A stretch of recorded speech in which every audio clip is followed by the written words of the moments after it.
You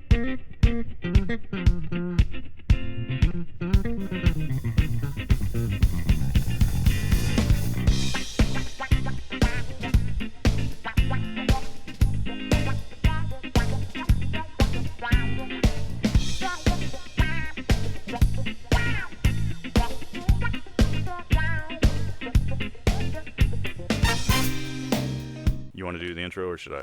Yeah, I got it. Okay, go for it. All right. Hello, and welcome to Last Time On. This is the podcast where we pick a show, watch an episode, roll some dice, and try and figure out what happened last time on. I am Ben. I am Victor, and you're listening to the only podcast on the internet that has no terms and conditions because I don't know how those work. So by signing up, by listening to this podcast, you hereby agree to the terms and conditions that I will write later. Yes, please check this box to confirm that you agree. But we will not sell your information because I don't know how. I don't know how that works. It's already been sold. Already been sold? Okay. Yeah. But no, we are here, and Jafar is not here. He went out for Frosty Malta milkshakes and didn't come back.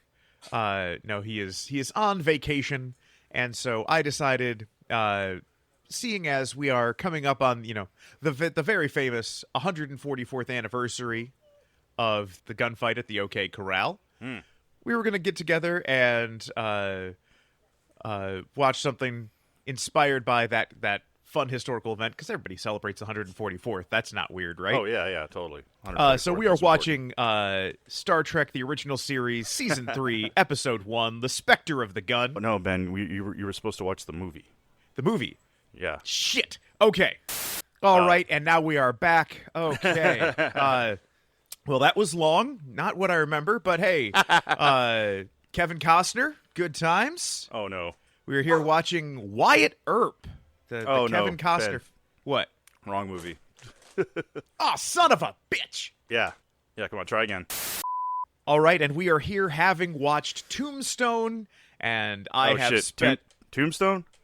Oh, God. Dude, I watched The Cowboys of Moo Mesa. Oh, I love The Cowboys of Moo Mesa. That's basically the same thing, right? So we can just... Close enough. That was my bit. Well, having watched 5 hours of the wrong stuff, mostly because of Wyatt Earp. Oh, man, Moo Mesa's was amazing, though. Cowboys of Moo Mesa, that is a fever dream of a TV show. I've had the theme song stuck in my head ever since we started watching Tombstone. So. I had some of those action figures as a kid. Hell yeah. Yeah, I lived in I think the golden age of animals as cartoon action heroes. Oh yeah, they did do that. There was of course the Ninja Turtles. Well, right? it grew out of the Ninja Turtles, where we got the what I think are the greats, because Teenage Mutant Ninja Turtles does not hold up as well as you think. But Cowboys of Moo Mesa, you got Street Sharks. You've got Biker Mice from Mars. I was hoping you'd say Biker Mice from Mars. Yeah. SWAT Cats. Oh, SWAT Cats. I will die on this hill. SWAT Cats is better than Thundercats. Oh, man. Thundercats. Come at me, Discord. Like a cult following going on. Oh, yeah. I know people love Thundercats. What about Give me SWAT Cats any day. What? What about Silverhawks? I don't know Silverhawks. I'm pretty sure it was like a dollar store version of Thundercats. Or kind of. I don't know. All that shit blends together from the 80s for me, so I might be getting that wrong. But. A dollar store version of Thundercats, which looks like it was made for $1.50, so you can't cut much. Right. But yeah, so also in celebration of the life, we recently lost Iceman, Val Kilmer. Yes, this is the reason why we watched it. Yeah, so as a tribute to the Saint and what was that other movie? Batman? Okay, Top Gun. Oh yeah. Mad Mardigan? Batman. I'm not sorry.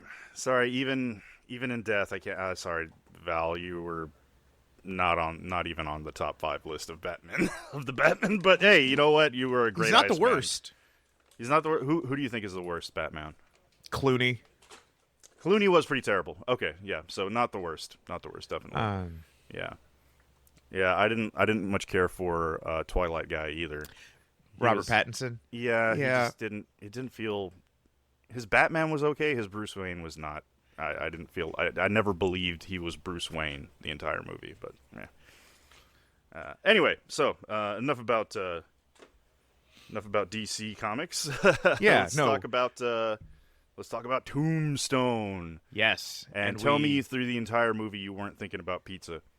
I was going to say, like, get your pepperoni cubes out of the oven. Oh, fucking cubed pepperoni is the worst. I mean, there's nothing like.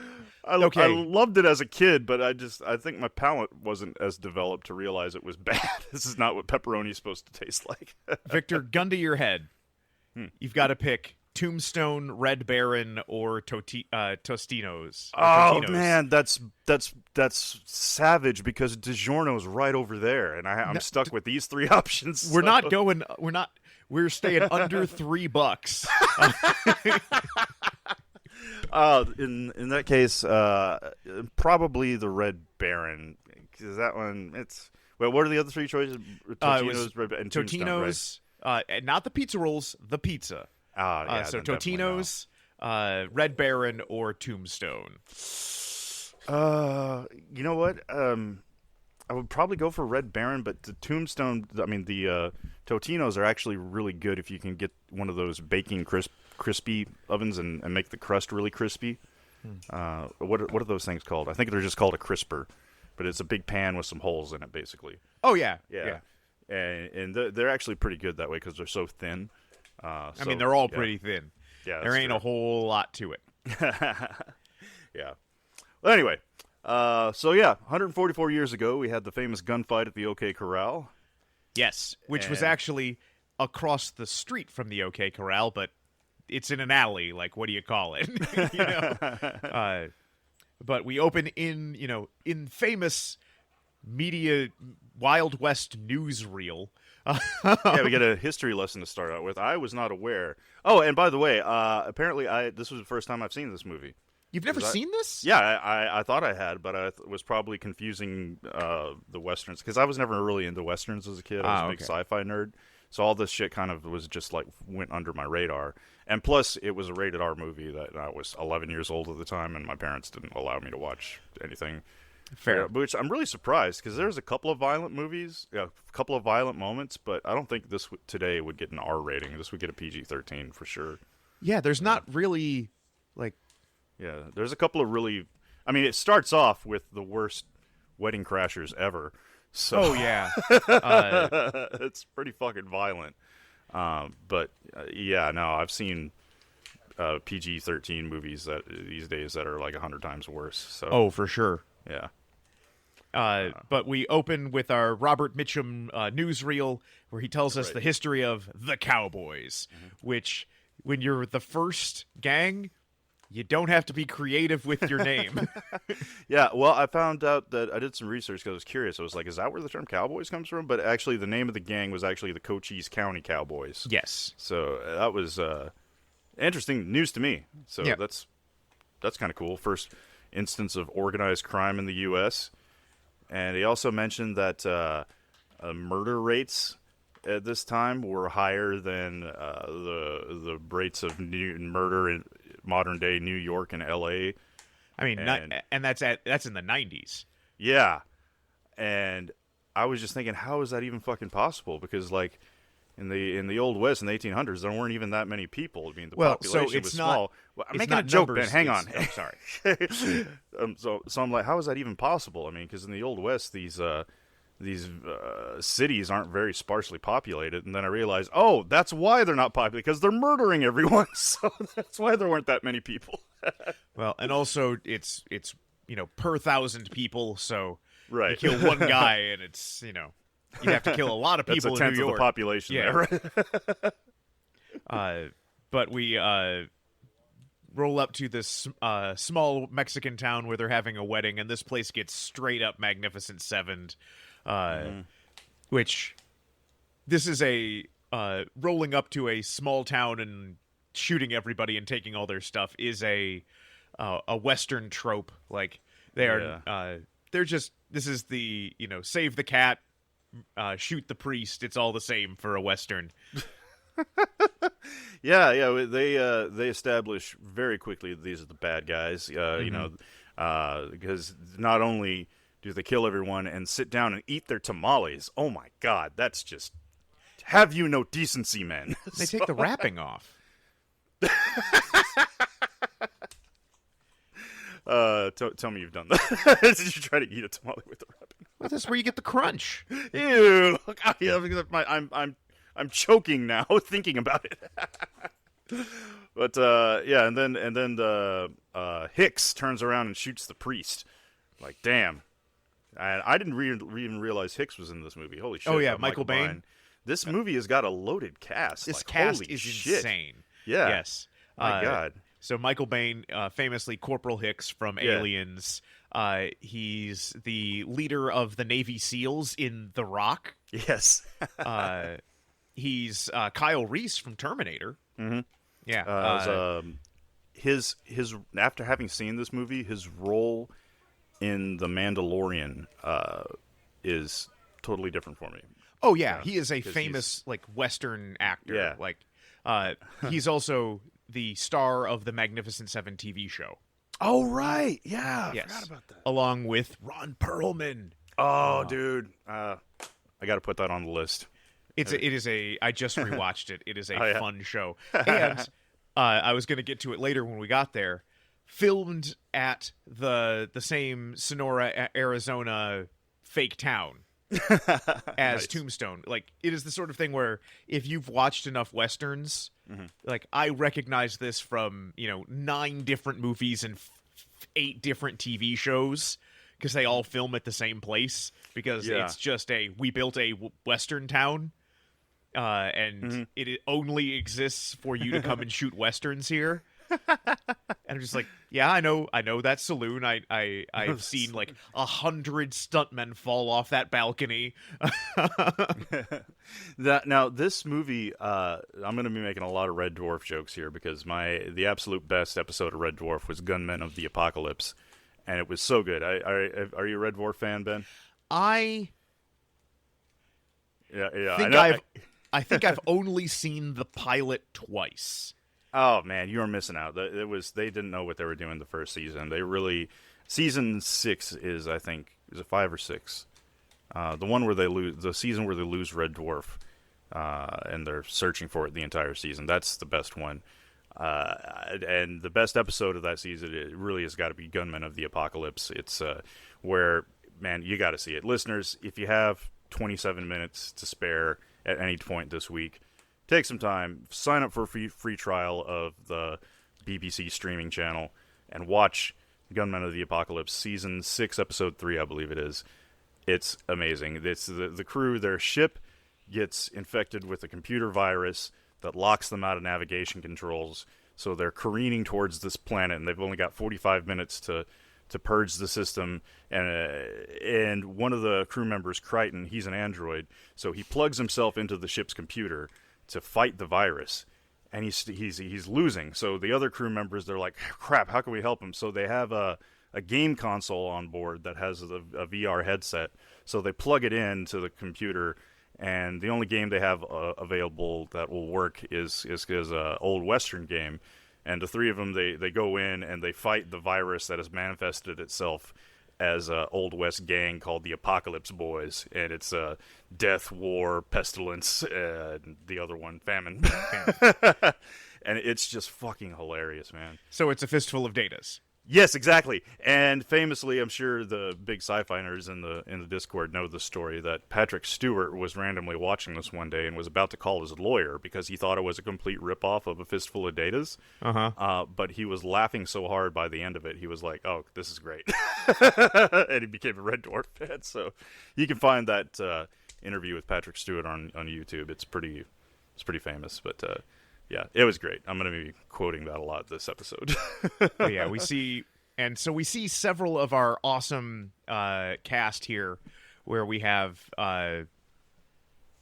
just Michael Rooker hanging out as one of our bad guys. Powers Booth is our leader of the Cowboys. Yeah, Powers Booth is unrecognizable to me here. I'm like, holy shit, dude. Well, he's given Curly's a bad name. Right, Curly's. As Curly Bill. He looks like it's like a prophetic thing here watching this, because he reminds me so much of Jeffrey Dean Morgan. In modern day, Jeffrey Dean Morgan was inspired by 90s Powers Booth, I think. But this whole sequence ends with oh, did I lose you, Vic? Okay, I'm still here. All right. Okay, cool. Ends with having not shot any of the federales.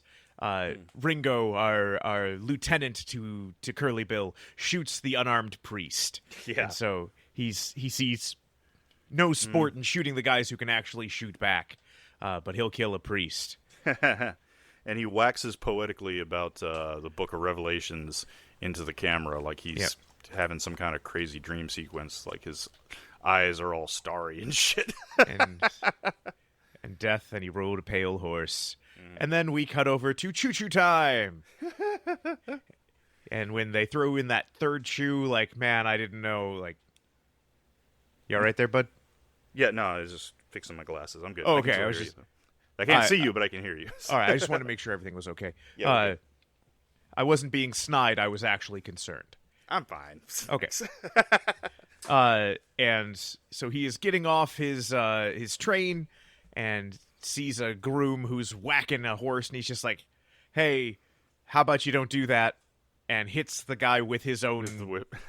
He's like, hey, hurts, doesn't it? It's like, yeah. So is That's that the point? Is that his horse? Or is he just like concerned about animal cruelty here? I think it's his horse, but because I'd be mad too if someone was smacking my horse. I'd be pretty bad to be like, "Hey, don't go around smacking my horse." But here we get our first instance of just random people coming up and being like, "Hey, you're Wyatt Earp, right? Want to be the local law enforcement?" And him being like, "Hell no." Oh man, I just realized that this is totally this is totally the same vibe as Escape from New York, which was also Kurt Russell. Yep. Everyone comes up to him and be like, "Hey, I know you. I heard of you." Although, at least he doesn't have a completely useless gun in this one. Oh, right. Oh, man, we can talk about that some other time. The Escape from New York yeah. Uzi with a giant with a massive scope. Great. It's cool, but worthless. But he has a great line here, and there are so many just like magnificent, wonderful lines in this movie. Oh, absolutely. And I do like him going like, "Hey, I've already got a guilty conscience. Might as well have the money. Going to Tombstone, going to get rich." Yeah. And he meets up with his brothers Virgil and Morgan, and their wives. And Morgan, played by Bill Paxton. Like, holy shit, man. We got two of the most memorable space marines from Aliens in this movie. Oh, man. Sam Elliott would have been an awesome space marine. Oh, God, yeah. He, what was the name of that movie? He was a military guy, and he was the sergeant major in We Were Soldiers. So, yeah, he would have been... Yes, epic, he was. So, yeah. I like that movie. Like, I understand it's, like, weird jingoistic, rah-rah American... Hey, at least Mel Gibson isn't killing British people in this one. I did a paper once about the difference between We Were Soldiers and Platoon, both being movies that took place in Vietnam era, but are very, very different in tone. Oh, for sure. So yeah. Anyway, we can talk about that some other time. That's this is Old West episode. Oh, and by the way, I forgot to mention this earlier. Sorry, ADD brain. But I looked it up, and my favorite Red Dwarf episode, Gunmen of the Apocalypse, premiered 2 months before Tombstone premiered in theaters on Christmas Day of 1993. I was like, holy shit. So this was just a fun little era of, and around the same time, Young Guns, or wait, no, that was a few years earlier. Yeah. Yeah, Young Guns. It would have been around, around the Young Guns 2. They're making Young Guns 3. No, Yeah. they shouldn't. They shouldn't. They should not. No, they should not be making it. But also here we have Wyatt's wife, Maddie, who is jonesing for some laudanum. Victor, do you know what laudanum is? I had to look it up, Oh, okay, so you looked it up? and it's basically moonshine and opium. Yes, it is just opium in alcohol. And She takes it for headaches. yeah, it's like, oh, I know what that headache is. Yeah. It's withdrawal. Holy fuck, laudanum! My God. Oh man, and this is one of those things where every so often I will hear people talk about how, man, did you know if you just go down to Brazil, you don't need a prescription for anything, you can just go and get what you want right off the shelf. Yeah. And I'm like, yeah, we used to have that, and people would just go buy laudanum, and it was bad, and people kept getting addicted to shit. Right. And it's not good for you. But we then cut over to a poker game where we are introduced to Val Kilmer's Doc Holliday winning a $500 pot. Which in the 1800s, I think, is equivalent to the entire GDP of the fucking country. Like, oh my God, that's a lot of money back It's then. 16 grand. Jesus tits. Yeah. It's a lot of.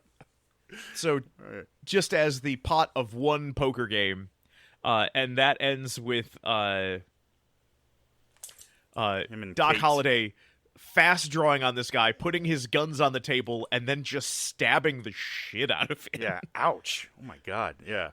And then he and his girlfriend steal they just all the rob money. they rob the entire bar. They also take the poker chips, which those are worthless outside of the establishment. Yeah, yeah. I don't know. Maybe they can sneak them into another poker house and that uses the same chips. I imagine there's not a lot of poker chip manufacturers at the time. Perhaps. Anyway. But yeah, they leave their luggage and leave town, having a stabbing and a robbing of the saloon. Right. Probably means you're done here. Yep. We're done with this town. So they move on to. Then they head over to Tombstone. Which just makes me realize, and I've been to Arizona a couple of times recently, and this, as much as I love westerns, this just makes me go, man, I hate the desert. I hate it so much. And watching this movie made me kind of realize something. I kind of had an epiphany that because back then, being a tough guy is a real.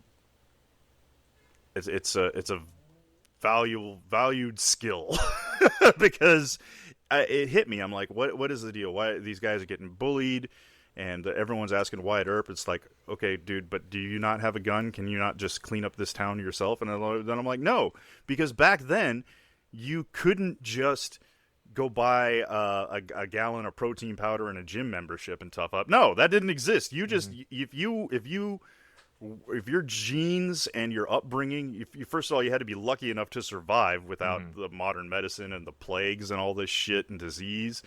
You were built tough to survive. Like you just had to do that. There was no time to go work out and go to a shooting range or whatever. I mean, I guess they did have shooting ranges, probably. Oh yeah, but still, that's you spent all your time farming. Otherwise, you didn't eat. For sure. That sort of shit. So like life was rough. So being tough enough to survive is a highly sought after trait in a person in this time. And I'm like, holy shit. Okay, I get it now. That said, it was also the time period where, sure, you get the survivorship bias where, I'm tough because I went through all this stuff. You could also just have one bad fall off a horse and you're just... Oh, you're dead, yeah. Well, or just fucked up for the rest of your life. Like, my leg just doesn't do that anymore. Yeah, you can't call an ambulance. No. No. It's like, damn, yeah. A lot of it is just being lucky enough to survive. Like, how many brothers and sisters did you have that didn't make it, out of the womb? Right. So, but then we make it here to Tombstone, where we are we're introduced to our two local law enforcement officials. We have Sheriff Behan, who he's got his finger in every pie, and he's also the leader of the anti-Chinese League. Which, Victor, I haven't seen you at any of the meetings. I have lines I will not cross, dude. I love my takeout lo mein. I will never. And we also meet Marshall White, who seems fine, like nice enough guy, but he's like just an old man. God, I get all these guys confused because there's like three of them, and I get their names mixed up. You got Behan, you got the Marshall. Marshall White is the old guguy with the beard. Yeah, and then you got the mayor, who I finally recognize that actor. It was Admiral Pressman. Mayor Admiral Pressman. Yes. Okay. Cool. Terry O'Quinn. Right.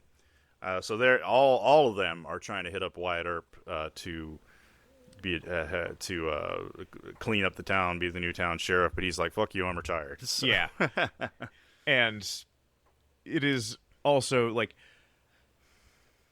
I know enough about the history of the West and all that to know a lot of this is self-mythologizing, because as they mention at the end of the movie, that he dies in the 1920s and actors are his pallbearers, and that's because he ends up in Los Angeles, where he is a advisor on a bunch of early Westerns, and he just lives the rest of his life talking up about how awesome he is as Wyatt Earp. And so it's one of those things where he gets to write the story because he just happens to be the last guy alive. Right. And so this story, of course, being, hey, everywhere he goes, everybody automatically knows him, wants him to be the marshal, and it's just like, do you only get to say that because everybody who could say, no, man, he's full of shit, has been dead for 20 years? Yeah, I wondered how people would actually recognize him, because he didn't even have photos back in the day. I mean, they had photos by this point. Yeah, but I mean, how you take a photo, you get one copy of it. But they could put photos in like newspapers, and then there were at the end we see a dime store novel. Where at least it wouldn't be a picture, but there would be stories about, the crazy stuff happening in Dodge City, Kansas, and Also, they didn't have like photo ID or driver's license back then, so if you just kind of look like Wyatt Earp, you could say, "Hey, I'm Wyatt Earp." Yeah, or go to the next town and pretend not to be, and But we go to the Oriental Saloon, where we see William Robert Thornton as the faro dealer who's ruining this bar. And I'm like, man, how did this guy get this job? And it's like, oh, okay, it's the whole tough guy thing I was just talking about. It's like there's no one here tough enough to. God, he's the worst dealer ever. Yeah, and so Wyatt Earp goes up to Billy Bob and is just like, hey, get out of here. What are you gonna do? Hits him with his own gun and kicks him out, and now they have a 25% stake. And now the line that I've heard before, I've heard sampled before in but yeah, you gonna do something or just stand there and bleed? God, that's so good. That's so good. Skin that smoke wagon. I don't even know what the hell that means. Sounds like a sex thing, but well, so it's in a leather holster. So you take the pistol is the smoke wagon. You're taking it out of the holster, so it's taking it out of the skin. And jerk that pistol and go to work. Which every time I say that, I'm not allowed to. Censored. Yep. You get kicked out of the bookstore. But then he shows back up with a shotgun. And he's like, wait a minute, Doc Holliday is here? Mm-hmm. Wait, who are you talking to? Wyatt Earp? Oh, shit, this guy. That was just such a real moment. I felt like how he looked over and was like, oh, I'm sorry, I forgot you were still here. Yes. You may leave. Yeah, leave the shotgun, get out of here. Like, this movie really holds up, man. I mean, oh, yeah. If I didn't know, maybe it's because the restoration on the Amazon Video is really good, the HD. I bought this on Blu-ray because I just love it. Hell yeah. The only thing that really gives it away to me is the music. Like, it's got real 90s era music. And this was before the whole trend of the Hans Zimmer, blah, you know, it's got more upbeat synthesizer. Well, not synthesizer. What's the word I'm looking for? I don't know, it's just hard to describe. The vibe of the music is more uplifting a bit.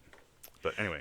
But then we get a murder in the street with Creek Johnson and Texas Jack Vermillion, which just makes me like, man, we got Doc Holliday and Texas Jack. It's just, names were better in the 1800s. I'd be Cactus Vic. Probably because I fell off my horse into a pile of cactus. Or because you fell out of a plane and almost went face first into you remember my story. You do pay attention. I do. Because I care. And then what happens? Who shows up in this movie? Billy Zane! Oh, fucking Billy Zane. I didn't even recognize him. The only person acting harder than Billy Zane is Billy Zane's hairpiece. Oh, God, that guy's such a douchebag. There's a great moment where he gets strangled to death with an iPhone cord by Kevin Hart in the movie, what's the name of the movie? True Story is what it's called on Netflix. So, anyway, fucking Billy Zane. And then our love interest, Josephine, steps out of the carriage with that umbrella and just has a moment where she stares at that tall glass of water Wyatt Earp. and to be clear, it's not an umbrella, it's a parasol. Right. It's different. Why, I don't know, but they are different. I imagine a parasol doesn't keep rain off you very well. No. I mean, but it's just like, why wouldn't you just have an umbrella? It's more useful. Yeah. But then we go to their traveling show, and I'm just like, I wish I could recite 30 seconds of a Shakespeare play and have that be my job. Right? Yeah. Because that's all Billy Zane does. Now, I cannot stand people who talk in the movie theater, and these, oh my God, the cowboy gang here, they're the worst, man. Oh, for sure. And I'm like, how does this theater still have a roof? Because they're shooting off their pistols in the how does it still have a roof? And also I noticed that the Earps and Doc Holliday are up in the balcony seats, and they're having champagne on ice. Yes. How the hell did they get ice back in the 1800s? So I had to look it up. Okay. I had to look it up. But apparently, ice trade was a fucking thing. Like, it would be harvested up in New England and shipped down in these massive insulated containers. So ice must have been fucking expensive. Oh, for sure. Depending on where you were. Yeah, you would have I mean, in Arizona, fuck. Dude. Arizona, you're probably not taking it from New England. You're taking it probably from up in the Rockies. Oh, so you're not going nearly as far, but you'd have to put it in like you'd put it on a refrigerated container on a train. Mm-hmm. I have it, and yeah, that's your supply of ice. You gotta, because even in a big container, it's still melting just slowly. Sure. So the fuck, dude, you got a limited supply of ice for the rest of the year. Like that cannot be cheap. But we watch this show, and they end it with Faust, and like this whole show is like 3 minutes long, and I understand, like, all right, we have to cut it down for. You know, we can't spend a whole movie having them watch a play. Right. But it's also just, this is incongruous with how excited everybody is. Well, I mean, it made sense to me because they didn't have a whole lot of options for entertainment back then.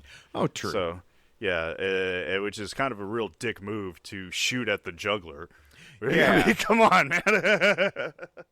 Like, you're ruining it for the rest of the crowd, too. I mean, come on, man. It's like, most exciting thing I've done this week is watch the tumbleweed go by. So, like, let me watch the juggler. Jerks. And we find Maddie has been sneaking more laudanum. Oh, yeah, no, it's totally the same bottle. Poor Maggie. She really gets the shaft in this movie. Poor girl. I will say, this movie, one, makes me really want a whiskey because they are constantly drinking whiskey. And also, it's just like, I wish I could pull off a mustache. Dude, you have an epic mustache. I've got a beard. I can't pull off a mustache. I bet you could pull off. Well, it wouldn't look right. You're right. No, you're right. My I can't upper imagine you lip without a isn't beard. quite big enough, and so I just immediately go to, 70s creepy pedophile. It's just it doesn't work. Yeah. Now that I can actually grow my hair out, I've always I keep my mustache trimmed because I don't know what it is about my facial hair. It's pointy and stabby. That's another reason I'm called Cactus Vic. And I have to keep this shaved, otherwise it hurts my nose. So anyway, so I lost my notes for the mid part of the movie. So we get our showdown at the Oriental, where the cowboys are in there drinking after the show. Yes. And we get our great introduction between Doc Holliday and Ringo, where I do appreciate Doc is just like, oh, I understand what's going on here. It's the narcissism of small differences, where it's Ringo and I are so much alike that I hate him because I hate me. And they Latin back and forth at each other. Yeah, they talk shit in Latin. That's pretty epic. And actually, in a fun bit of serendipity, I just came across a video where some like podcast YouTube thing, they were breaking down what they were saying to each other in Latin. Oh yeah, what were they saying? They're not actually having a conversation. What they are doing is they're quoting stuff back and forth at each other. Well, and because that's one of the things about knowing Latin is you don't learn Latin to converse in Latin. You learn Latin, especially in like the 1800s, so that you can reference famous Latin things. So it's so that you can be one of the people who has read the same 8 important books. That is why you learn Latin. Yeah.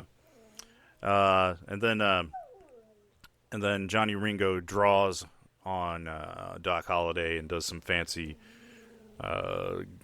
gun play, twirling his pistol around, and he's like challenging Doc Holliday. He's like, and Doc Holliday's clearly drunk, and he's like, "Why don't you try it?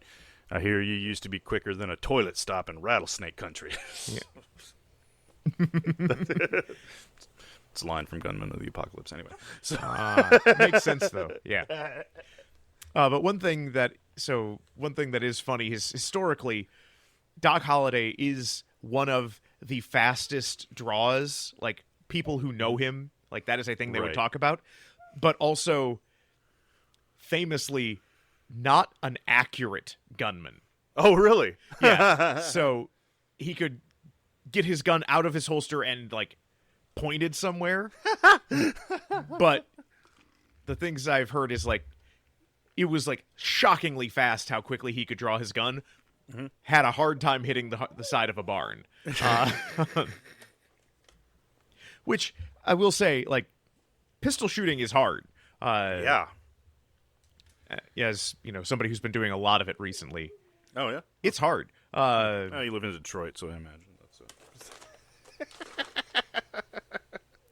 Says anyway. Texas. Yeah, I know.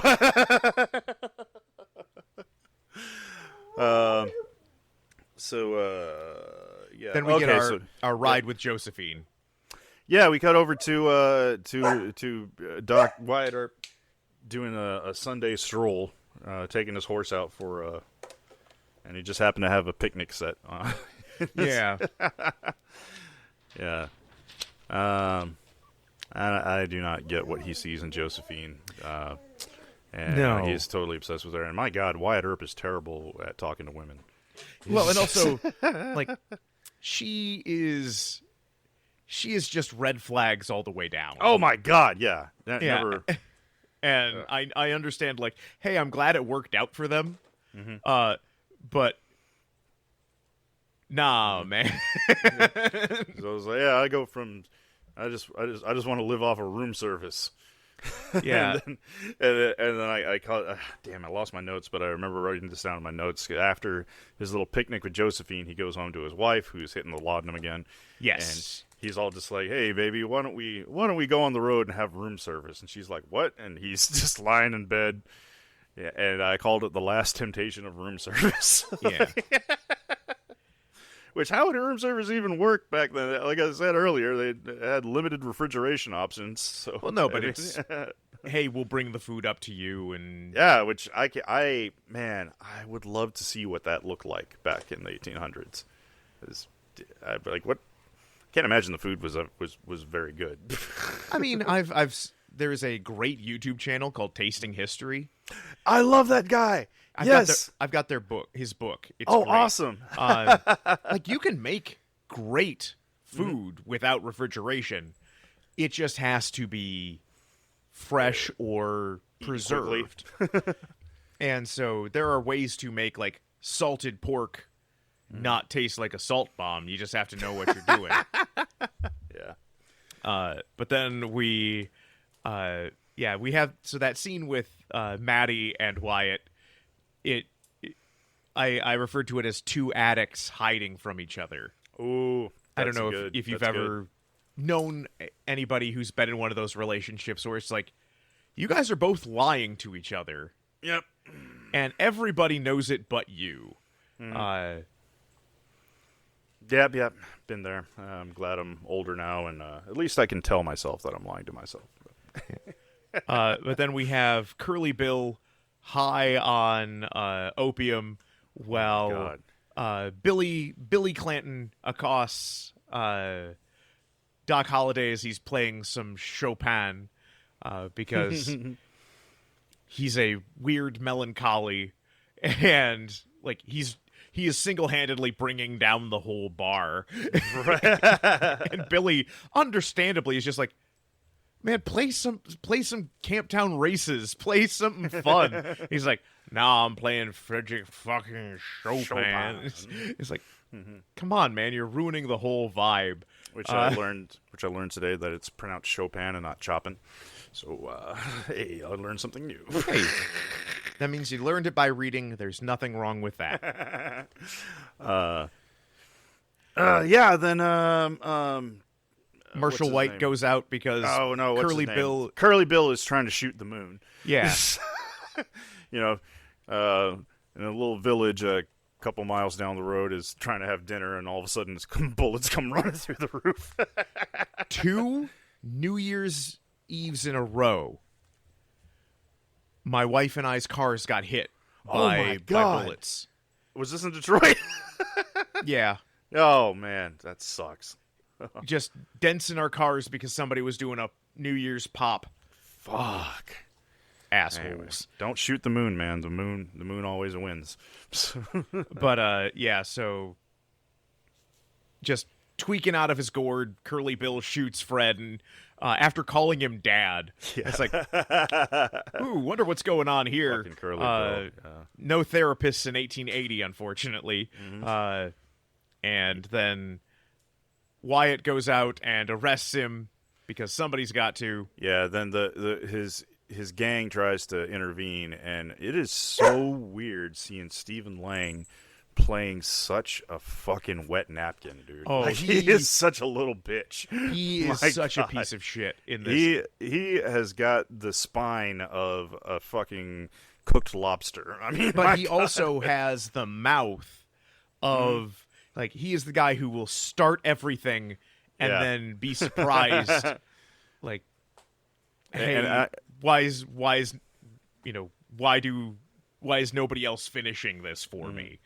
And why is it always the guy? It's with the cowboy hat, like with the front of it turned up, that just looks like why you look so stupid. I can't take you seriously if you wear a hat like that. Oh, for sure. Was that actually a style, or is that something they just invented for the movies? I wonder. Like, it was. I've seen pictures of cowboys, but by doing that, you defeat the whole purpose of wearing a cowboy hat. But you're still getting it on the back of your neck, on the back of your head. Yeah, you're just letting the sun right in your eyes. So,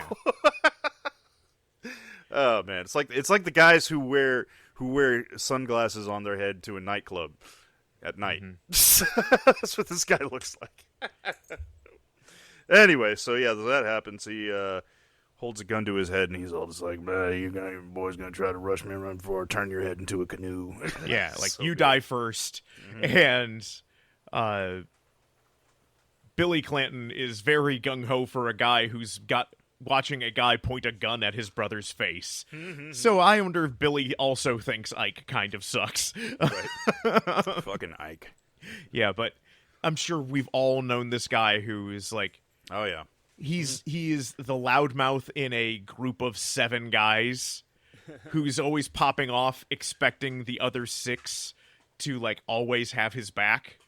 There was a dodgeball tournament when I was in Iraq, and the team that dominated, God, we hated these guys. They were called Them Dudes, and there were just, it was 5 huge, ripped, like Stallone fucking John Cena-looking motherfuckers, and 1 tiny, skinny white dude.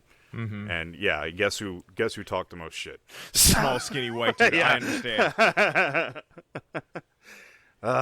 God. Dodgeball's hard. Anyway. It is. But then we find out, yep, they arrested Curly Bill, but because everybody was still inside when he shot Fred, there were no witnesses, and so nobody could prove he did it. And it's like, Yeah, I guess that's how it worked back then. I mean, they can't exactly check the cameras, so. But also, we saw him standing in front of the guy with his guns still in his hand. Yeah, I figured either the judge was on the take, they Or paid him off. scared. Yeah, or scared. Yeah. Then what happens? God, sorry, I don't have notes until we get Doc Holliday. And but we then have Mayor Admiral Pressman asking them again, "Hey, will you be the new marshal because the old marshal just got murdered in the street?" Right. So hey, great job. And we get Sam Elliott being very like introspective and wandering through the street and saving a kid from a stampede. Oh, right, yeah. Is another like I've seen this in a dozen different westerns, saving the kid from the stampeding gang riding through the street. And it's fun because the same exact scene happens in the Magnificent Seven TV show, except it's Michael Biehn saving the kid. Oh, wow. So it's just like, everybody, you do enough westerns, you have to do this. Right. There was a talk I saw recently about a possible Red Dead Redemption TV show or movie coming. And it's just like, well, I guess they would have to do the story of the main character. I forgot his name, but Arthur or John. Yeah, because otherwise, you want to do something like Fallout, where it's just an original story set in that world. Well, if you do that with Red Dead Redemption, it's just like every other Western. So, there is some other like weird stuff. Like none of the states are actually the states, and oh yeah, like, yeah. But it is the sort of thing where it's like, what do you get out of it besides name recognition? Exactly. Yeah. Anyway, but we get Virgil like smoldering, and this makes me wonder, Vic, is this the greatest mustache movie of all time? It really is. My God, like these guys, they got the long, thin, fucking. Yeah, I can't even. I could never grow a mustache like that. Oh yeah, no, it's great. But now Virgil has decided he's going to be the new marshal. He is too lawful good for this shit, and respect. And they have now decreed no guns within city limits, which was actually not uncommon.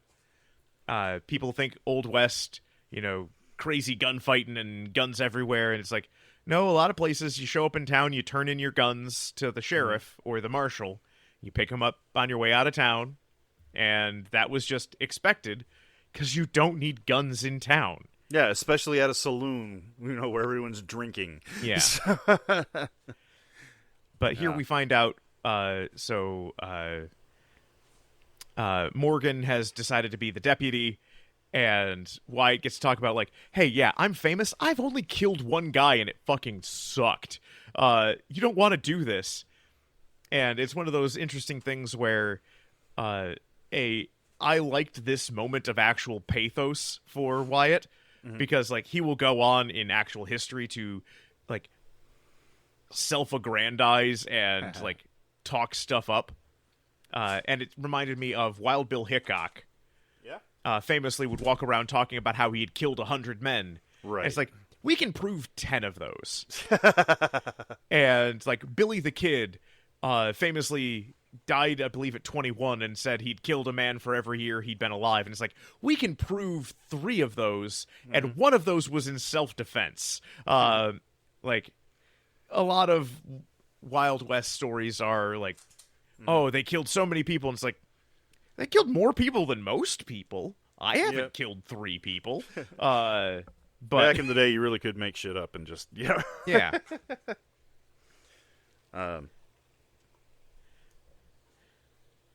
But we have Doc Holliday has been gambling for the last 36 hours and is gambling up against Ike because there are only 7 people in this town. And yeah, we actually have a bit here where they are fighting, and they throw Ike into a table, and a extra here, great job, catches a bottle of whiskey before it falls on the ground. Oh, that's nice. I didn't catch that. That's awesome. I was just like, oh man, you saved a take there, buddy. Like, great job. Like, I see you, extra. Good job, man. Always gotta love the extra that goes extra.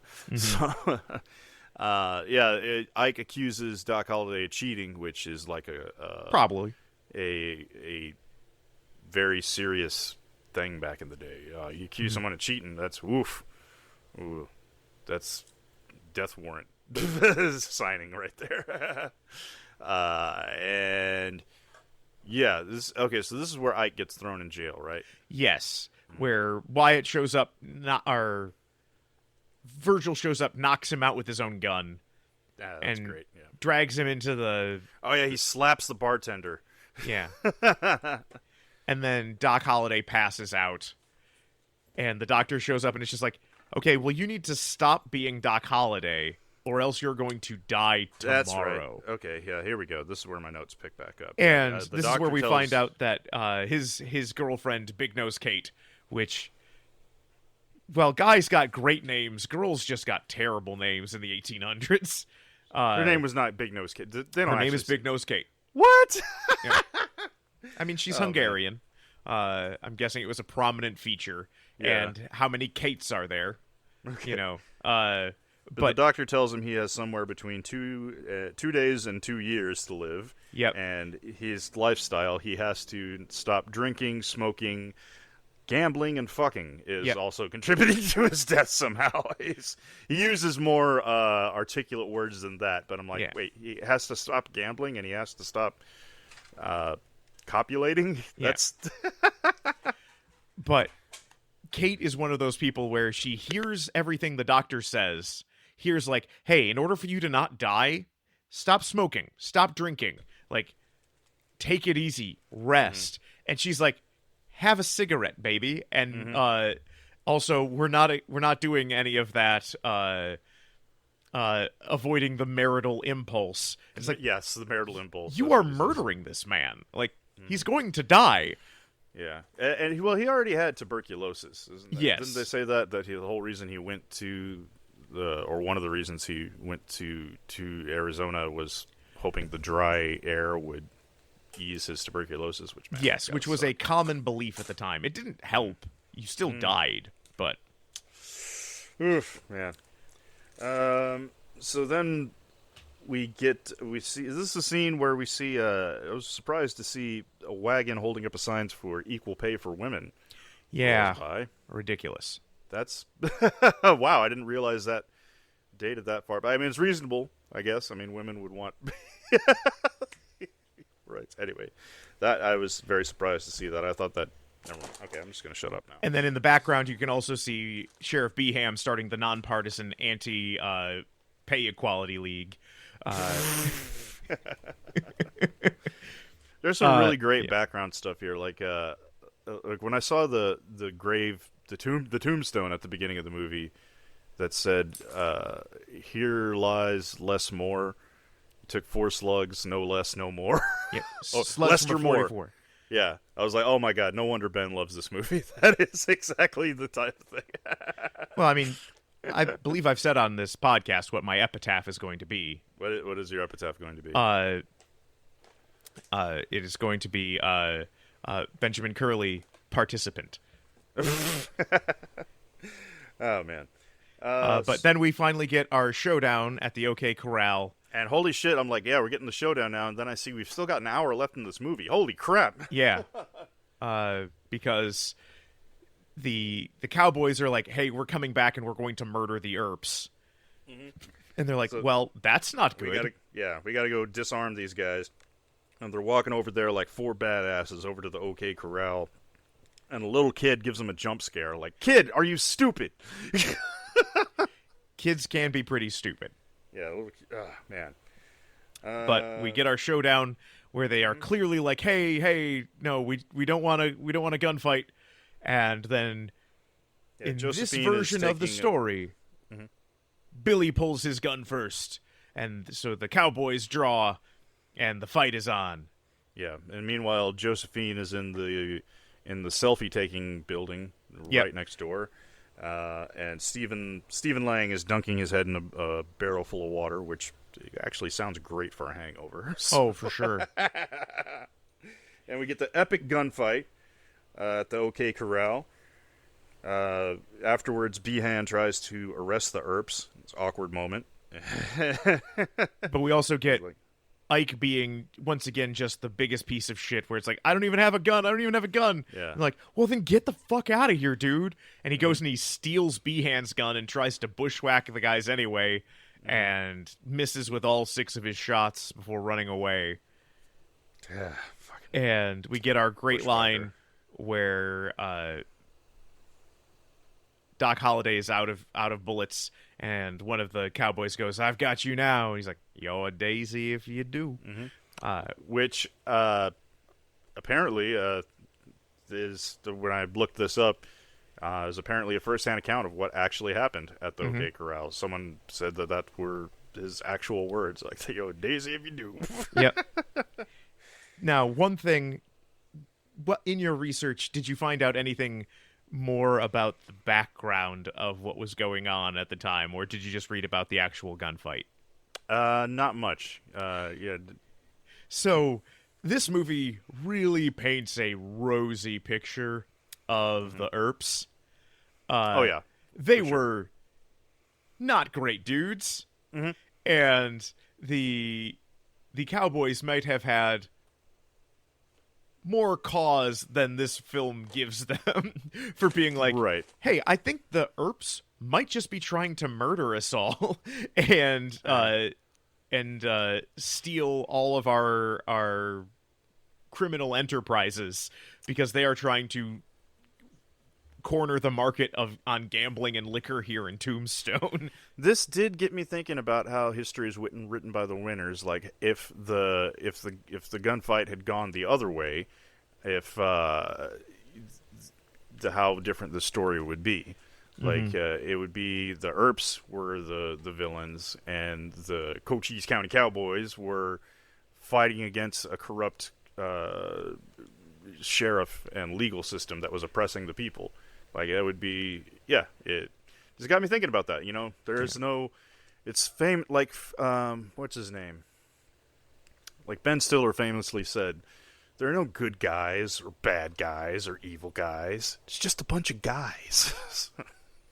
Well, a famous person once said, don't try to be a good man. Just be a man and let history sort it out. Might just drop that in. Anyway. You know, I probably shouldn't tell you this, but I went to Katy Perry High School. You did not. Yeah, that's. Have you seen that meme going around? Oh, no. Okay. Jordy, sorry. instead of saying I went to Zephyr Cochran High School. Okay, whoosh, that went over my head. God, I feel just like Katy Perry did. Right.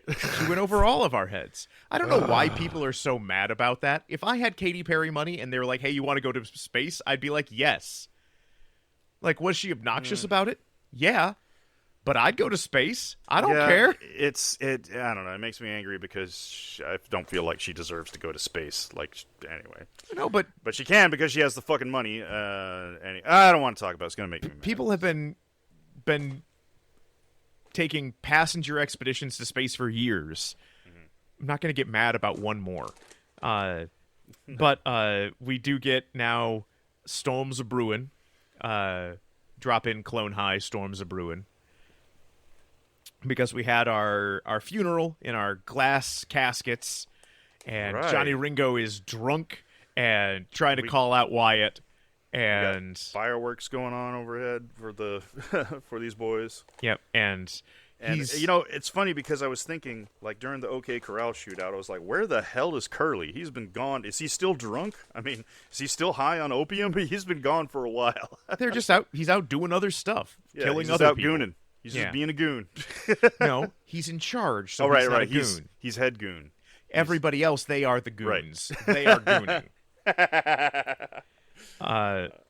But we have our other big famous Doc Holliday line where he steps in while Ringo is trying to threaten Wyatt, and he's like, "I'm your Huckleberry." Yep, which was the name of Val Kilmer's autobiography. Really? I'm your Huckleberry. Yep. That's awesome. But then we have Behan trying to warn Josephine that shit's going down. Mm-hmm. Oh, right. It's our only only Bechtel test moment that immediately gets interrupted by the Cowboys. They're like, "No!" He comes in before she can even finish a full sentence and puts 2 slugs through the wall of the lady's house. Yeah, which is, well, one, we see why all this happens. Because I forget which of the other girlfriend or which of the other wives it is, but one of them is playing with occult forces. Oh, right. Yeah, she's playing tarot cards at the... and so this is really all her fault. She's summoning the devil. The only reason I know those were tarot cards is because I've been playing a lot of Balatro lately. Oh, I know because of Live and Let Die. Oh, Jane Seymour, yeah. No, but this also just does make me mad where this bad guy walks in, misses 4 women who are unarmed with a shotgun, where it is just like, hey, this is a weapon designed to kill people, like, over in that general direction. Like, you have to aim a shotgun, but it has some wiggle room. I was told by some men who are experienced in this area that if you ever get in close quarters combat, ditch the rifle, get a shotgun, because it's like cheating. You don't even have to aim. So I mean, you still have to aim, but it helps. But just completely whiffs on their 2 shots and then just runs away from, again, 4 unarmed women. Looking back now, I think was this whole thing planned? Were they trying to distract the Earps so they could get one of them alone in the street during a thunderstorm so you couldn't hear the shots? I don't know, but it feels just like if you really wanted to kill these people, you could have. And if you didn't want to kill these people, why don't you have that other person, helping you bushwhack Virgil and Morgan and Wyatt? Like, that's a good point. This thing. Yeah, I guess this really wasn't a well thought out plan. No, but then again, these guys, they don't seem like the plan kind of people. Not like, the brightest. When they executed their brilliant bushwhacking of the Federales, it was, okay, we all ride into town and then shoot them a bunch. And it's like, brilliant plan, Curly Bill. Another one for the history books. Yeah, and so someone shoots Virgil, and yes. Did I miss it, or did we not know? We do not see it. We don't know know who did who it. shot Virgil, right? And then we get, I think, the worst piece of editing in this film. Because Morgan is just like, we got to do something, like, how can we sit here, yeah. He runs out in anger. Like, we got to do something, and then goes and plays pool. And it's just I'm so mad I'm going to go play pool. And he was having before this went down, he was really appreciated him sitting down having dinner with his dog, and he was feeding his dog some spaghetti. I love this dog. I want more of this dog in the movie. Yeah. But yeah, then we get Morgan gets shot in the back, which also happened, and he dies. And while the doctor is trying to save him, we have Wyatt being like, "Hey, like Morgan's wife, shut up and get out of here. Don't you understand? This is a character moment for me, Wyatt Earp. You are not the main character in this story. Get her out of here so I can have a quiet deathbed conversation with my brother. I mean, to be fair, he has known him longer, so. Well, no, but like the idea that Morgan dies saying like, you gotta live because you're the important brother. You're the one. You're the main character. And it's just like, he's not saying like, hey, Wyatt, get out of here so I can hold my wife's hand as I go.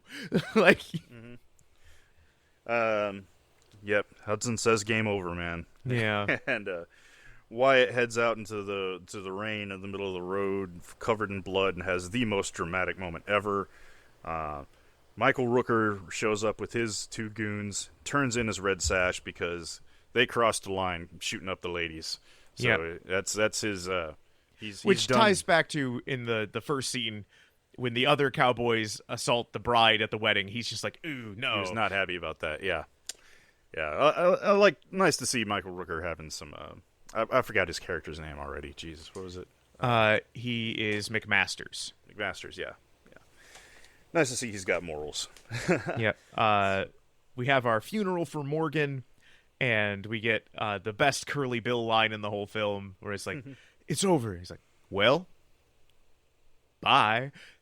Which is on par with, like, Bye Felicia and every other, like, it is on the Mount Rushmore of dismissive, like, okay, get out of here. Yeah. We get the... Virgil surprisingly survived. I didn't think he was going to make it, but he just lost his the use arm. of his he loses arm. The use of his left arm. Left arm, okay. And then he takes the three wives out of town. Yeah, and just during the funeral, I noticed that Josephine struts by in the street in her sexy purple dress and parasol. Mm-hmm. And the Red Sash Cowboys are they're just gooning on the patio while this funeral happens. They're just sitting there and playing with a big-ass Bowie knife and drinking warm beer. And then Curly Bill tells Ike to go take Stillwell and finish it. Mm-hmm. And, well, the train is leaving with Virgil and the three wives. Ike tries to call out Wyatt, and Stillwell ends up not well. And gets a shotgun blast for his troubles. Yeah. And Ike again drops his shotgun. Mm-hmm.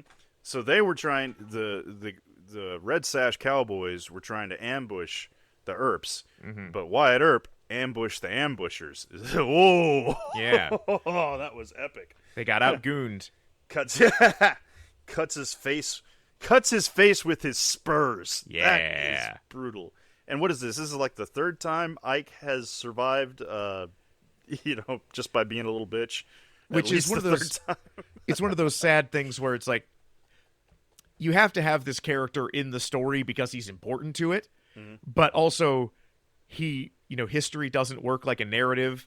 He dies just randomly later in a different gunfight with a different law enforcement officer. Yeah. I guess being a coward, you live the longest. Yeah. Well, and it's just like, okay, well, how do we have, this character through the whole story because he has to be here at the OK Corral. Right. But then we can't have our revenge ride kill him because he dies somewhere else. Yeah, he dies off screen. We don't even get a good death scene for this guy being which such they a make up enough jackass. Stuff in this movie where like, yeah, why couldn't they have just given us a satisfying, They absolutely could have, and no one would have cared. Right. Especially because so Victor, this is the start of our Wyatt Earp's revenge ride. This is called. Mm-hmm. Are you familiar with this? Did you read about it at all? No, I did not. I just thought it was we get the epic sun ride into town, and the new recruits join Wyatt's because there's some openings in the Wyatt gang now. So well, and so one thing, there are more Earp brothers. Oh, really? And two of them were on this ride. But we only have Virgil and Morgan because they were the only two at the gunfight at the OK Corral. But, like, Warren Earp is the youngest brother. He's on this whole revenge ride with them. But I guess they didn't want to bring in another Earp brother for the last 30 minutes of the movie.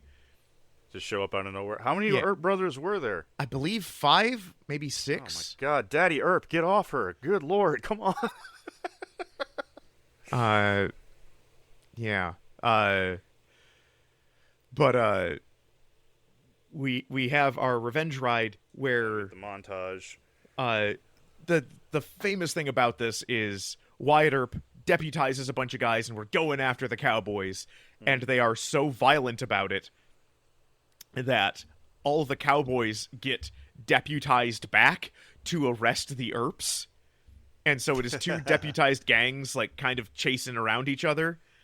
I got a badge, bitch. I got a badge too. But it's the funny thing where it's the whole thing, like, 7 people die Oh, really? total in this entire blood feud. And we get more people killed in like this random montage. Yeah, they're riding their horse inside a barbershop and shooting a guy getting a shave. Or just randomly shooting guys down on the run. And we get some, like, trick riding and trick shooting, and it's cool. But if we were to do the actual Earp's revenge ride, like, they kill 4 people. Oh, man. Yep. Well, then we get the river shootout. The river shootout, and oh my God, this scene where Wyatt Earp shoots Curly. My God, dude, the no! I swear, George Lucas must have seen this and got inspired to do the re-edits of the original Star Wars trilogy. This is no. That has to be where it came from, because God, it was so cheesy. So some things on it. Let me just blow through my notes here real quick, because we've still got a lot to go. Oh my God. I noticed Texas Jack was wearing a Freemason necklace. Oh look, Billy Zane has been shot. Yeah, but that's Iceman... important because that means he can come back as the Phantom. Oh God, was he the Phantom? He was the Phantom. Oh, gross. And here we get to drop in the line from the Phantom trailer. I know that guy. I killed him once already. Iceman falls off his horse. He's bleeding from his beak. Yes. The Earps ride into Hooker's ranch. Played by... Do you know who this was? No, who is this? That was Charlton Heston. That was Charlton Heston? Yeah. Holy Being shit. weird. Because he's Charlton Heston. Yeah. Once again, I wrote down that, damn, Wyatt Earp really is terrible at talking to ladies. Yep. Because somehow Josephine has returned. Josephine has returned. For being a traveling minstrel show, she is just only wherever Wyatt Earp is. Yeah, and by the way, she said she was with Behan earlier, and how can that be? She was only in town for like less than a day, and she never seems to leave. Guy. Yeah, I mean, we see her coach arrives with all her luggage, and anyway, I don't know. It didn't make sense to me. Michael Rooker, poor guy, gets dragged in. Body gets dragged in by a horse. Yeah, Norman Reedus is going to be pissed. Iceman is sick in bed again. Wyatt Earp is talking with him, having a heart-to-heart. It says that Johnny Ringo just wants revenge. Revenge for what? Revenge for being born. Yeah. And then we get to the probably the second most famous scene in this whole movie, which is the showdown between Doc Holliday and Johnny Ringo. Yeah. He's suddenly Johnny Ringo's like, oh man, all that shit between you and me, I was just fooling around. Yeah. No, you might actually beat me. I'm not interested in this. Right. Yeah. Oh man, we skipped over that the line that I really loved, where he was telling who was it? One of them was saying, "You're way too drunk. You're probably seeing double." He's like, "I got 2 guns, one for each of you." Yeah. That has got big DeMar energy. I love it. And yeah, he shoots Johnny Ringo in the head, and he has enough energy left to zombie walk over to him after being shot in the head. Yeah, Right and so this is one of those things where nobody knows how Johnny Ringo actually died. Johnny Ringo, real person. And he was shot in the side of the head. And it's like, he was also just like a crazy manic depressive drunk. It's like he probably just killed himself. But there are stories about how could, everybody else who's, famous in this story in this area, like, could they have ridden 3 days across Arizona and made it, made it to where he died and then back to where the next place we know Doc Holliday was in time for him to have conceivably killed him? Maybe. But this version is better. Yeah. Sometimes shit just happens, man. We get another cowboy killing montage, and I'm over here thinking, who is even left? I mean, it's just really Stephen Lang is the only named goon still alive at this point. Yep, and he rides away and throws his sash into the wind. Yeah, he surrenders for like the 4th or 5th time, and Doc Holliday is well enough to ride his horse again. Him and Wyatt Earp exchange a handshake on horseback. That was pretty epic. Then we cut over to Glenwood Sanatorium. Is a sanitarium different than a sanatorium? Same thing. Are they really? Yeah. I thought that's where they sent the crazy people. It is. It's a hospital.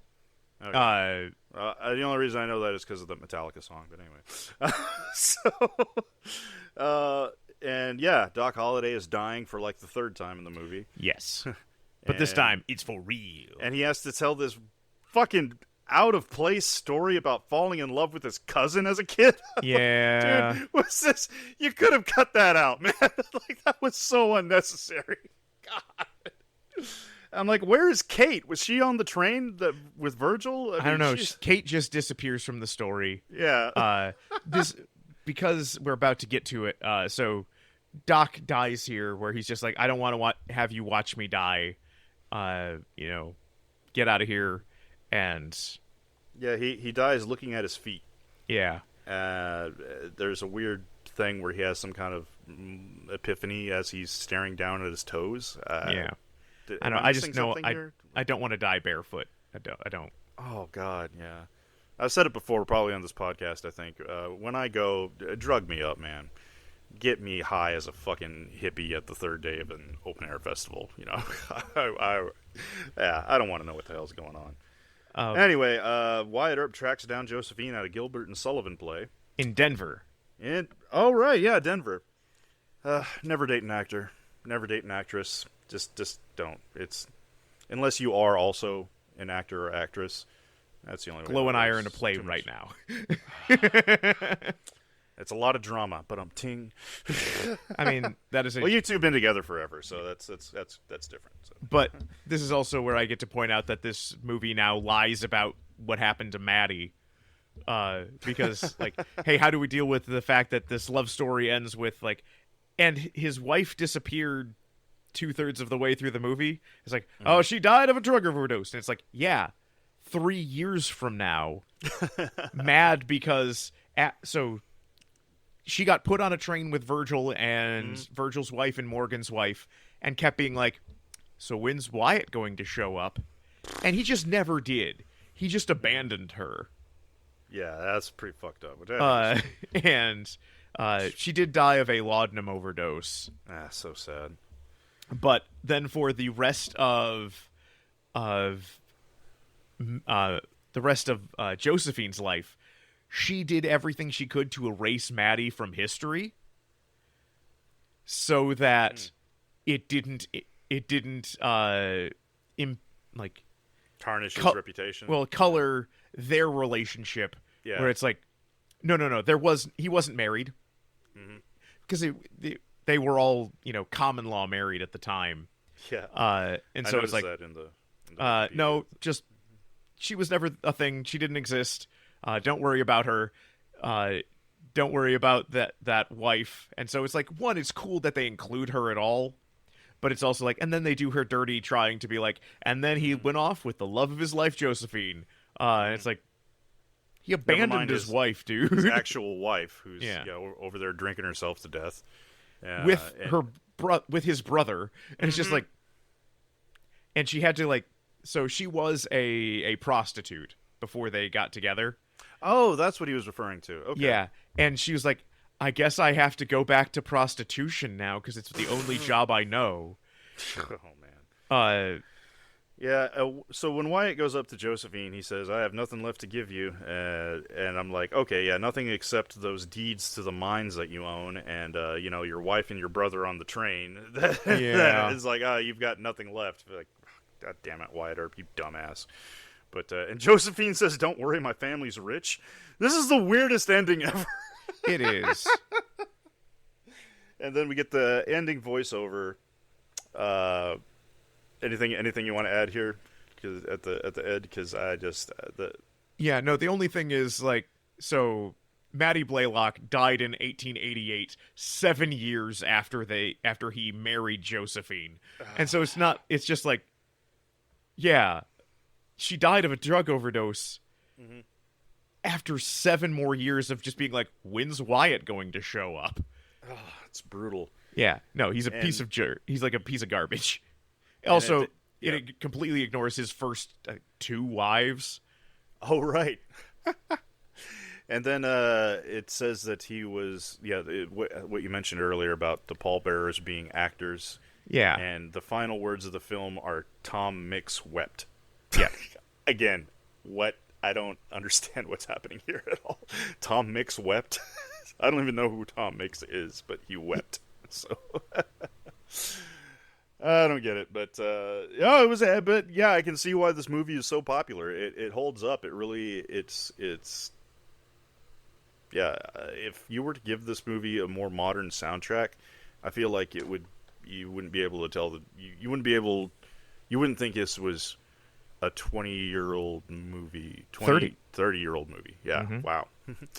Good Lord. It's a lot of time that's gone by. I don't like it. Time keeps on slipping. Into the future. Yeah, that is our review of Tombstone. That's like Tombstone. I did. I watched it again. I have watched it again. And yeah, I'm gonna watch Young Guns next though, because it's got me in the mood for a western. So, Regulator. Oh God, he's reaching for it. He's reaching for his pistol, isn't he? Yep. Oh, he's got it on Blu-ray. I had my copy of Young Guns right next to me. Nice. Yeah, and definitely, guys, listeners, if you're sci-fi fans and Western fans, please do yourself a favor if you haven't seen it yet. Go watch Red Dwarf's Gunmen of the Apocalypse. I know I'm totally hijacking this podcast to promote my favorite British comedy series and one of the best sci-fi series ever. I fucking love Red Dwarf. And, I don't know. I'm just the thing I always say when I talk about Tombstone is it is just beyond infuriating that Val Kilmer did not get a Best Supporting Actor nomination. That's a crime. Yeah, he's so good in this. Good, yeah. This is a great film. And I noticed in the trivia that apparently Val Kilmer lost like 60 pounds for this role. Mm-hmm. Because apparently the actual Doc Holliday was a very skinny man. So yes, he was. Yeah. Well, because of the tuberculosis. Oh, right. Yeah, tuberculosis. God, that sucks. Man, I cannot imagine what it's going to be like 100 years from now. Because we're looking at shit back then like, oh, they drank laudanum for headaches. And for what medicine's going to look like in the future. Well, they'll be like, man, I can't believe those people back in the 2020s, they had plastic in their balls. Oh, yeah, that too. God, I didn't know that until this podcast. And now every time I think of it, I swear I can feel plastic in my balls when I think about it now. I'm getting phantom plastic pains. But apparently it's not phantom because it's really there. Yep. Anyway, no, I think that, anytime I see something about addiction, like all the smoking and all the laudanum drinking that was in this movie, I think like, oh my God, dude, I feel very fortunate to have never had to truly, like, I went through a phase where I was a little bit of an alcoholic, but I just dropped it cold turkey because I decided one day I don't want to feel like this anymore, and I haven't been drunk since, and I was in my mid-20s, and I don't smoke. I tried picking up smoking. I didn't like it. And that's lucky. Yeah, I just dropped cigarettes as well. The addiction I cannot kick is energy drinks, man. Like 100 years from now, they're going to be like, how did they actually sell Red Bull legally? Because I'm sure I'm killing myself slowly or fastly with how much Red Bull that I'm drinking every day. So, I'm sure it's horrible for me. Anyway, that's my. Sorry about my ADD rant. But That's there it okay. is. I understand. You are lucky you didn't have to deal with some of those, and I'm proud of you for avoiding others. There was a while there where I drank a lot because I was working days and nights, and it was like, what do you do when you get off of work at 3 a.m. and you don't want to go right to bed, so it's 3 to 5 is your get off of work and just rest time. You can't hang out with anybody. It's 3 a.m. to 5 a.m. Oh, it's horrible. So I would just watch Star Trek and drink. Watch Star Trek and drink. Oh, yeah. All right. Well, with that, we will be back next week with our next episode of Billions. So all we can do is say thank you. So thank you, Ripe. Thank you for being awesome. You're super cool dudes, which is awesome that I can say that now because I've met a few of you. Them, yeah. And awesome. Your music is still awesome, and I have merch, and it makes me very happy. So thank you for the use of Goon Squad as our theme song, and check out Ripe. And thank you to you, the listener. If you want to leave us a message, head on over to voicecast.app /LTO. Still have not gotten any messages. If you want to drop a comment to us, we'll read here on the air. Jump on over there. It's very easy to use. And come on, someone send us a message. I took the time to sign up for this thing. It's a great service. It's completely free. You don't even have to sign up for a plan or anything. You don't have to log in. You just go over there and use it. It's great. As the only person or as the first person to email the Cool Girls email, it is very conspicuous they have not left us a voice message. What the hell, girls? Yeah. And so you know why? It's because they see you every day and they hang out in the Discord. You can always just jump in on the Discord and chat with us too. That's a great place to do these things. Yep. And we'll see you next time on Last Time On.